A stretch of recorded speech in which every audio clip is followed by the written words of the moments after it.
Então, a religião, vamos lá. Nós herdamos uma tradição judaico-cristã, né? Isso aí é bem abrangente, mas vamos colocar aqui dentro dessa tradição, né, que Cristo como figura máxima, né, representando aí todo um novo mundo, né, com o cristianismo. Cristo, ele deixou alguma igreja para nós? Na realidade, ele veio implementar uma igreja nesse mundo. Só que essa igreja que ele veio implementar é dentro do coração do ser humano, dentro do coração do homem, tá? Nós somos templo de Cristo para receber os ensinamentos de Cristo. Então, os cristãos primitivos, eles entendiam, eles tinham essa compreensão, né? Claro que aí depois surgiu aí a Igreja Católica e tempo depois, né, se dividiu, teve aí o movimento protestante, teve Martinho Lutero, né, que veio trazer uma outra interpretação das escrituras. Então o que acontece é o seguinte, tanto a Igreja Católica quanto o protestantismo, eles têm aí as suas doutrinas, né, os seus ritos, os seus exercícios, né, de fé e a sua maneira diferente, cada um deles uma maneira diferente de interpretar as escrituras, né? E não dá para condenar um ou outro. Aliás, eu acho muito pobre essa briga, essa discussão de quem está certo. Porque o catolicismo fez um monte de coisa errada, tá fora da palavra. Porque o protestantismo também está fora da palavra, se dividiu, se prostituiu, enfim. Toda essa coisa aí que existe, essa rivalidade que não vai levar a nada, tá? Da mesma forma que tem aí pastores que se prostituem da pior forma, né? Usando aí da palavra, das escrituras, seja para um projeto de poder pessoal, para ganhos financeiros, para enganar, né? É óbvio, tem, não são poucos, tá? Pastores, líderes religiosos no meio protestante, como também existem aí padres, bispos e outros sacerdotes que estão envolvidos com pedofilia, com corrupção de todos os tipos, né? Disso dentro do próprio Vaticano. Então, sabe, é o sujo falando do mal lavado, tá? Então, e não é isso que Cristo trouxe, não era essa a ideia de Cristo quando ele veio para trazer os ensinamentos e fazer esse religare, né? Nos levar de volta para o Pai. Tá? Então, esse é um ponto.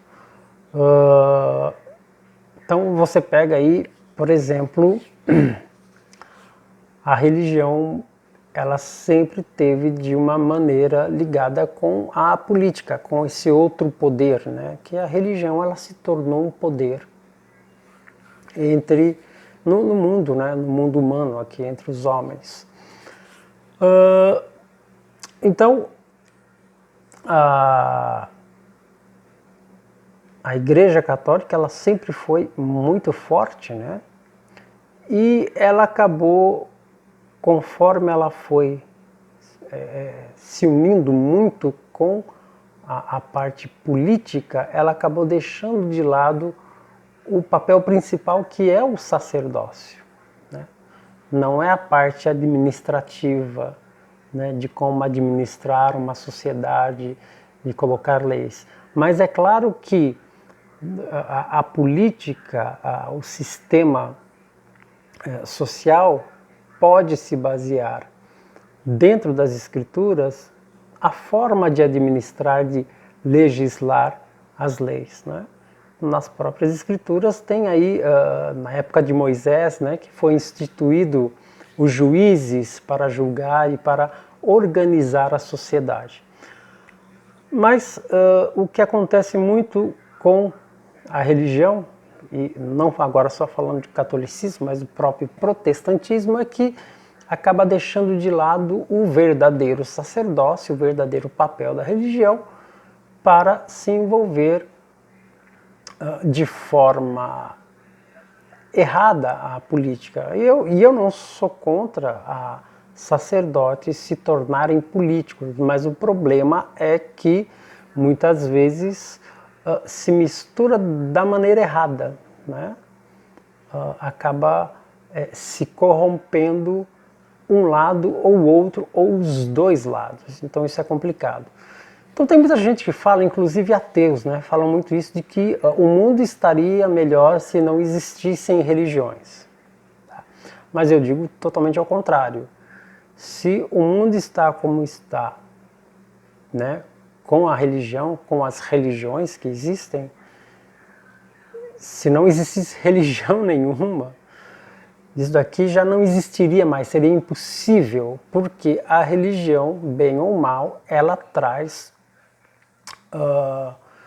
toda uma questão de moral, de organização da sociedade. Ela ajuda a organizar a sociedade, a família, e ela faz isso, embora não de maneira perfeita, mas ela ajuda essa manutenção, né? O próprio... bom, muita gente já falou de maneiras diferentes, mas lembrando aqui, Dostoiévski, que fala que se Deus não existisse, seria preciso inventá-lo. Então, está falando aí da necessidade de uma organização social que a religião acaba trazendo isso, né, para nós.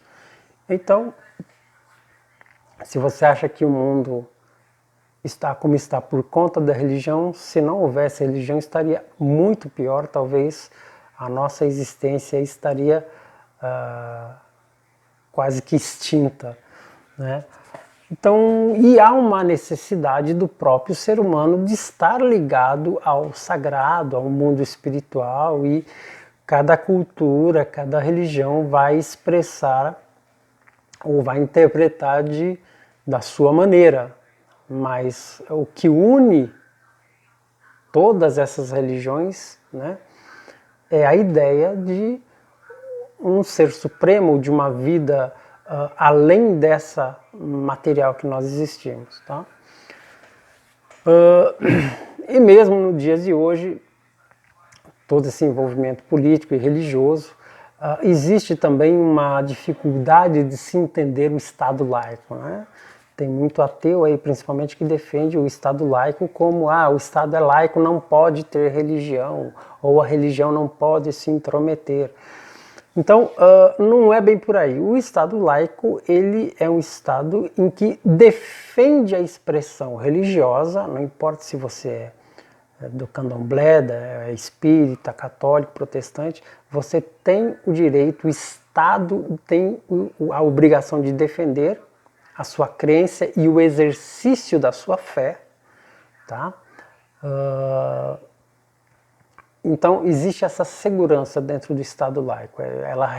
Existe, o Estado laico, ele protege a liberdade religiosa, tá certo? Agora, quanto a essa questão de que a religião não pode se intrometer, também não é por aí. Tem muita gente que diz que não dá para juntar as duas coisas, né? Religião e política, mas existe um meio termo em que as duas acabam estando juntas, né? Sem se corromperem. Tá? Por quê? Nós vivemos em um mundo material, mas existe um outro mundo mais sutil, um mundo espiritual. Agora, para não entrar nessas abstrações, você pode absorver das escrituras, né, dos textos sagrados,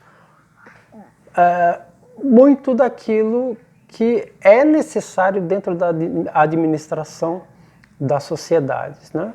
Então, se você pega aí, por exemplo, os mandamentos mosaicos, né, os 10 mandamentos, né, tá, que Moisés recebeu. Então tá lá, não matarás. Né? Opa, então dá para usar isso aqui dentro da lei para nós aqui, né, no nosso sistema político. Então não pode matar. Né?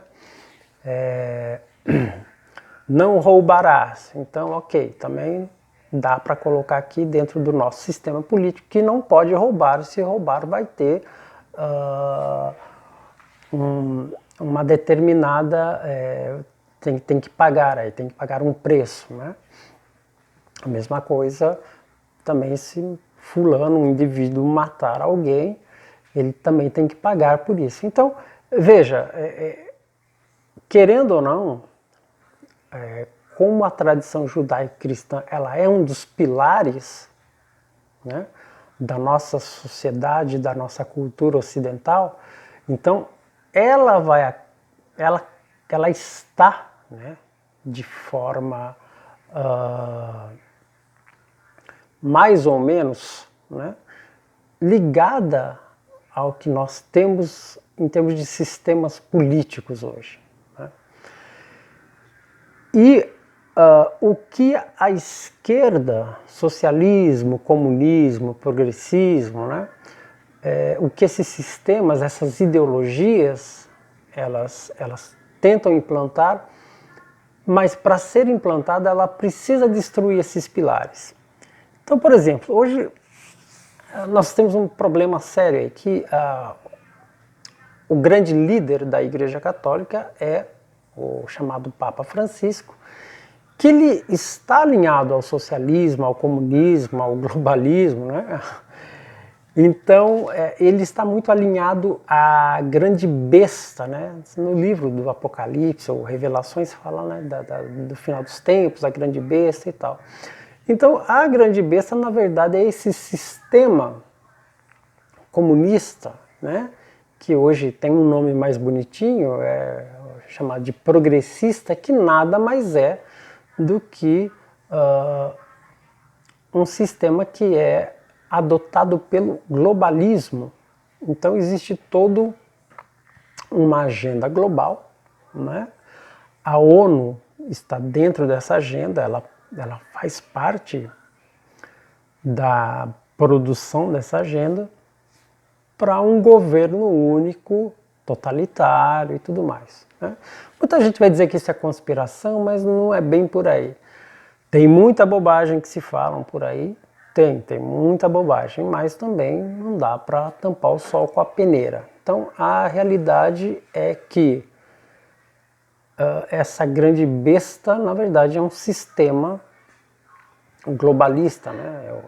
É o comunismo, né? Hoje aí podemos chamá-lo de progressismo. Mas enfim, esse sistema todo, né, da qual a esquerda está inserida, ela busca o quê? A destruição desses pilares, né, da tradição judaico-cristã, da herança greco-romana, né, falando aí de justiça, de democracia, né, a destruição da família, tá? Então são esses pilares que sustentam a nossa civilização ocidental, né? E o conservadorismo, ele existe justamente para conservar isso, né? O que existe e funciona a gente mantém, o que precisa melhorar a gente tem que melhorar, tá? Então, um outro problema que eu vejo hoje nas religiões é que antigamente você tinha uma noção, parece que a Igreja Católica era uma coisa só. O protestantismo também tinha lá tinha a fórmula dele, né? A maneira deles se expressarem. você dentro dos terreiros aí do candomblé ou do espiritismo, mas hoje parece que está tudo muito misturado. Hoje entrou o esoterismo e o próprio esoterismo também está tudo bagunçado demais, tudo se banalizou, tudo virou um caldeirão de uma sopa, assim, com muita coisa misturada, né, que no fim não tem gosto nenhum. Então você pega aí no meio espírita, envolvendo o extraterrestre, você pega catolicismo já envolvendo muito ligado à política, né, se corrompendo, né, se ligando à política de maneira errada, se corrompendo, né, o caso aí da teologia da libertação dentro do catolicismo, da parte do protestantismo também tem esse lado da esquerda. E mesmo dentro do protestantismo, você entra numa igreja, determinadas igrejas, você não sabe se você está dentro de uma igreja cristã ou se está dentro de um terreiro de candomblé, né, de pessoas recebendo santo. Então, quer dizer, parece que está uma bagunça, né, isso tudo. E o mundo, né, aquilo que, né, chama os modismos do mundo entrando nessas igrejas, né? Então você vê igrejas aí inventando uma série de marketing, de propaganda para tentar buscar fiéis, tanto de um lado como do outro. Mas enfim, só que também a gente não pode confundir pureza com puritanismo, né? O puritanismo ele está mais ligado à questão da religião, da pessoa religiosa. A pessoa religiosa é aquela pessoa que segue os ritos, a doutrina, todo o exercício de fé daquela determinada igreja. Então ela é uma pessoa religiosa. Tá? E a pureza é um estado de essência mesmo, estado do ser, né? A coisa, quando ela é pura, ela não foi corrompida, né? Não foi suja por nada, né? Então, tanto, já falei, repito, catolicismo, protestantismo, essas placas de igrejas foram criadas pelo homem, né? A igreja de Cristo reside no coração do homem, aí está a diferença. Então, falei um pouco de Estado laico. Então, nós vivenciamos a nossa experiência, né, terrena, a nossa vida e em suas expressões de maneira sagrada. Então, tem duas formas de se viver a vida, né? Você vive a vida como uma experiência sagrada ou você vive a vida como uma experiência banal, tá? Então vamos lembrar que tudo aqui é transitório, né? E nós precisamos aprender a viver as nossas fases da vida. Então tem a infância, tem a juventude, a fase mais adulta, onde vamos adquirindo mais amadurecimento, a fase, né, mais do final da vida, né, quando já estamos mais velhos, idosos, em que já temos aí toda uma carga de experiência de amadurecimento, tá? Então precisamos aprender a viver essas fases da vida, né, e entender que tudo aqui é transitório, tá? Então, falando um pouco aí dessa questão da religião. Mas o que tem a ver religião com arte, política? Ok, a arte ela está imbuída dentro da religião, por exemplo, existe a arte sacra, né? Então, tem aí os grandes mestres da pintura, da arquitetura que construíram obras belíssimas, né? Que são encontradas no mundo todo, em Roma, né? Tem aí grandes obras, né, de Michelangelo e de tantos outros gênios da arte, né? Então, a chamada arte sacra, a própria arquitetura das igrejas, né, as igrejas barrocas, góticas, né, esses estilos, né, Notre Dame, que infelizmente sofreu aí esse desastre que a igreja foi tomada aí pelo fogo, né, toda praticamente destruída, e essa igreja era um arcabouço artístico, né, de história, de arte, então tudo muito envolvido, né? Mesmo na política, né? A arte, as expressões da política pela arte através dos símbolos, dos mitos, dos arquétipos. Então, por exemplo, a gente pega aí a representação da justiça, né, dentro da política. Aí você pega a imagem de Atenas segurando a balança, né, da justiça, com os olhos vendados. Então são essas expressões artísticas, né, que vêm aí representar também o meio político, né? Então essas coisas, elas estão sim envolvidas, né, em vários níveis e em várias camadas.